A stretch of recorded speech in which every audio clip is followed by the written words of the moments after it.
श्री रंगम मंदिर जाने के लिए नियरेस्ट रेलवे स्टेशन और हवाई अड्डा तिरुचिरापल्ली में स्थित है। वहां से 5 किलोमीटर दूर त्रिची स्थान पर मंदिर है। अगर आप किलोमीटर्स की बात करें तो तिरुचिरापल्ली से Delhi 2770 kilometre, Mumbai 1999 kilometre, Kolkata 2468 kilometre, इस तरह से डिस्टेंसेस हैं। तो इससे आप अंदाजा लगा सकते हैं, आप सुगमता से यात्रा कर सकते हैं। आप जरूर इस मंदिर में एक बार दर्शन के लिए आए। यहाँ पर काफी अच्छी व्यवस्था है और ये भारत का सबसे बड़ा और भव्य मंदिर है जो तमिलनाडु में तिरुचिरापल्ली में त्रिची स्थान पर स्थित है। ये विशाल मंदिर 156 एकड़ में फैला हुआ है और मंदिर के स्वामित्व में 600 एकड़ की अतिरिक्त भूमि आती है। ये पूरा मंदिर 7 प्रकरण या 7 रेक्टेंगुलर बॉडीज में विभाजित है। बाहर की 2 बॉडीज जो है 6th और 7th बॉडीज, वहाँ पर ज्यादातर लोग, शॉप और ऑफिसेज हैं। अंदर के जो 5 प्रकरण है उसमें विशेषतया मंदिर है और जो प्रथम प्रकरण है वहाँ पर श्री रंगनाथ स्वामी जी का दिव्य विग्रह मौजूद है। 7 प्रकरण का नाम प्लैनेटरी सिस्टम के हिंदू मान्यताओं के हिसाब से रखा हुआ है। जैसे 7th जो प्रकरण है, आउटर प्रकरण जिससे हम एंटर करते हैं मंदिर में, उसका नाम भूलोक है।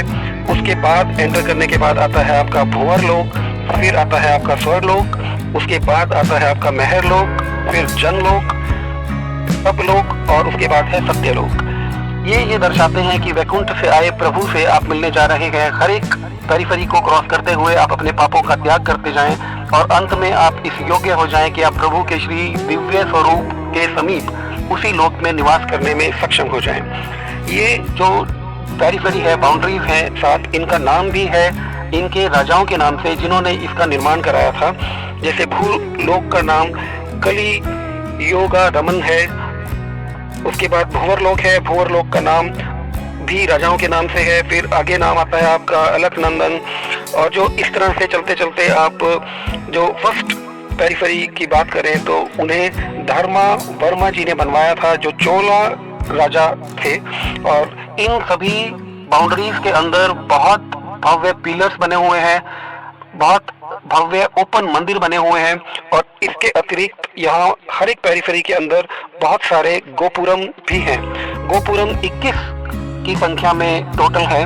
और गोपुरम बोलते हैं, साउथ में आपको ये हर मंदिर में देखने को मिल जाते हैं। वो द्वार जिससे आप मंदिर में प्रवेश करते हैं उसे गोपुरम बोलते हैं। ये एक विशाल पिरामिड शेप का स्ट्रक्चर होता है। मंदिर के अंदर भी अगर आप किसी विशेष स्थान पर प्रवेश करते हैं तो उस दोस्तों आज हम बात करेंगे भारत के सबसे विशाल मंदिर की, जो तिरुचिरापल्ली डिस्ट्रिक्ट से 7 किलोमीटर दूर त्रिची में स्थापित है। नाम है श्री रंगनाथ स्वामी मंदिर। श्री रंगनाथ स्वामी का विमान ब्रह्मदेव की अखंड तपस्या से वैकुंठ के क्षीर सागर से प्रकट हुआ था, ऐसी मान्यता है। और ये तीर्थ कावेरी नदी के समीप है। वो विमान आज भी वहां पर मंदिर में स्थापित है, जिसे विभिन्न राजाओं ने स्वर्ण मंडित कराया था। माना जाता है इस सृष्टि की शुरुआत में ब्रह्मा जी ने ओम तत्सत इस शब्द से प्रभु की आराधना की। तब भगवान प्रकट हुए और 4 वेद ब्रह्मा जी को दिए। किंतु उसी समय मधुकैटभ नामक एक राक्षस आया और अपनी सृष्टि का निर्माण करने हेतु उन वेदों को ब्रह्मा जी से चुरा कर ले गया। तब भगवान क्षीर सागर से पुनः प्रकट होकर मधुकैटभ से उन वेदों को वापस प्राप्त कर ब्रह्मा जी को उन्होंने पुनः दिया और उस वेदों का ज्ञान भी कराया, ताकि ब्रह्मा जी सृष्टि का एक नियमित रूप से सृजन कर सके। ओम तत्सत शब्द के उच्चारण से ब्रह्मा को जो कॉस्मिक एनर्जी प्राप्त हुई थी, वेदों का ज्ञान होने के बाद उस एनर्जी से उन्होंने सृष्टि का निर्माण किया, सृष्टि की रचना की। तब प्रभु ने ब्रह्मदेव को कहा, ओम नमो नारायण, इस मंत्र का तुम जाप करो और मुझे प्रसन्न करो। ब्रह्मा द्वारा इस मंत्र का निरंतर जाप करने के बाद प्रभु प्रसन्न हुए और क्षीर सागर से रंगा विमान में रंगनाथ स्वामी के नाम से प्रकट हुए। ब्रह्मा ने वेदों की ऋचाएं गाते हुए उस विमान की प्रदक्षिणा की, उस विमान के चक्कर लगाए। तब उनकी प्रार्थना पर भगवान ने उन्हें क्षीर सागर में लेटे हुए अपने निरंतर स्वरूप के दर्शन दिए, जिसके चारों तरफ विभिन्न प्रकार की गैलेक्सियां ऑलरेडी एग्जिस्ट करती थी। उन्होंने ब्रह्मा को कहा कि आप भी इस तरह से अपने एक पूरे की पूरी सृष्टि का निर्माण करें। सन 1311 की बात है। मलिक काफूर नाम का एक मुस्लिम शासक था जिसने मंदिर पर इसकी भव्यता को देखते हुए इस पर चढ़ाई कर दी।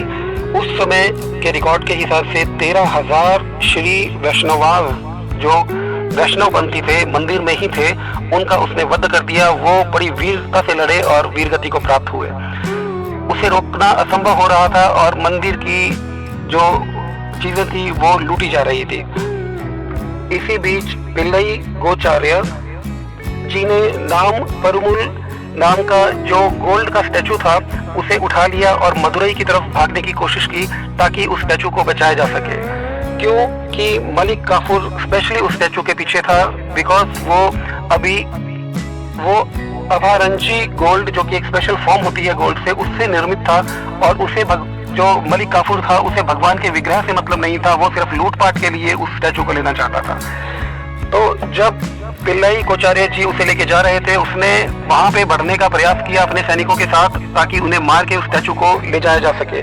इस चीज को भांपते हुए जो वहां की देवदासी अमाल पिल्लई थी, उन्होंने आगे आए और उसने कहा, देवदासी ने कहा कि मैं एक डांस प्रस्तुत करना चाहती हूँ। वो अचानक बहुत तैयार होके ऐसे मलिक काफूर के सामने आई कि जैसे अचानक एकदम से सामने आ गई हो। मलिक काफूर से देख के मोहित हो गया और उसने उसकी डांस को देखने की इच्छा जाहिर की।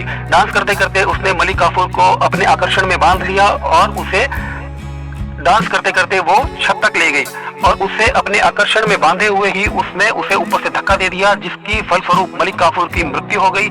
और जो अमाल वल्लई नाम की देवदासी थी वो दीर्घ स्वर पे रंगनाथ स्वामी का नाम उच्चारण करते हुए स्वयं भी ऊपर से कूद गई, क्योंकि उन्हें पता था कि ये निर्दोषों की जब हत्या कर रहे हैं, मैं तो इनके लिए फिर भी दोषी मानी जाऊंगी, तो ये मुझे तो बहुत ही क्रूरता से मारेंगे, तो इससे अच्छा है कि प्रभु का नाम उच्चारण करते हुए स्वयं का शरीर त्याग दे।